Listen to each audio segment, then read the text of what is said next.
त्यामध्ये स्टॉकला राहतं तरी काही कुठे कारवाई केली तुम्ही ग्राहकांनी त्याच्यावर सावध केलं.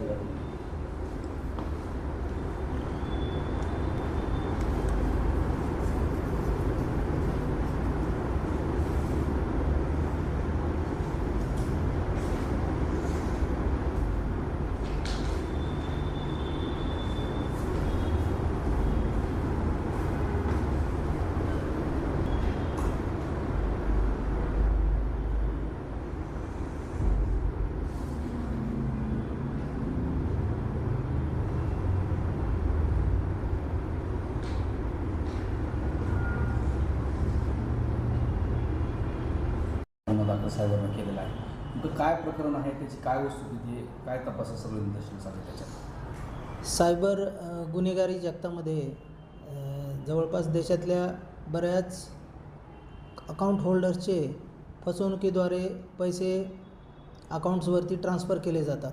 अशाच प्रकारे धाराशिव जिल्ह्यातील 2 अकाउंट्स आम्हाला असे मिळालेले आहेत की ज्याच्यामध्ये प्रत्येकी 36,92,000 आणि 10,52,000 या पद्धतीने रक्कम वर्ग करण्यात आली होती.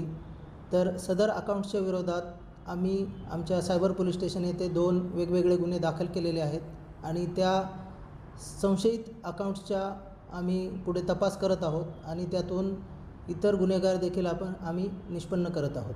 असं काही अकाउंट वापरले अशा प्रकारचे काही अकाउंट्स निदर्शनास आलेले आहेत आणि यांना आपण जनरली मनी म्यूल अकाउंट्स असं म्हणतो.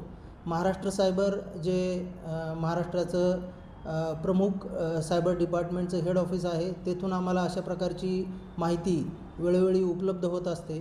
सदर माहितीचा आम्ही अभ्यास करून सदर संशयित जे अकाउंट्स होल्डर्स आहेत त्यांच्यावरती वेळोवेळी गुन्हे दाखल करतो. असं ही नेमकी रक्कम कशासाठी वापरली जात होती, सगळं ट्रान्सफर पैसे वगैरे? ते आता तपासाचा भाग आहे. सदरची रक्कम ही वेगवेगळ्या अकाउंट्सला ट्रान्सफर झालेली आहे. तर त्याचा पूर्ण मनी ट्रेल जो आहे त्याचा अभ्यास आम्ही करू आणि त्यातून आणखी काही याच्यामध्ये संघटित टोळी असेल तर ती देखील निष्पन्न करू आणि त्यांच्यावर देखील पुढील कार्यवाही करू. याचं जाळं कुठं भारतभर आहे की धाराशिव जिल्ह्यात कुठपर्यंत मर्यादेचं असू शकतं? हे संपूर्ण भारतामध्ये याचं जाळं आहे. प्राथमिकरित्या आमच्याकडे जवळपास 18 अकाउंट होल्डर्स जे आहेत ज्यांची फसवणूक झालेली आहे, त्यातील काही तामिळनाडूचे आहेत, काही कर्नाटकचे आहेत. अशा पद्धतीने देशातल्या वेगवेगळ्या राज्यातील खातेदारांची फसवणूक यामध्ये झाल्याचे निष्पन्न होत आहे.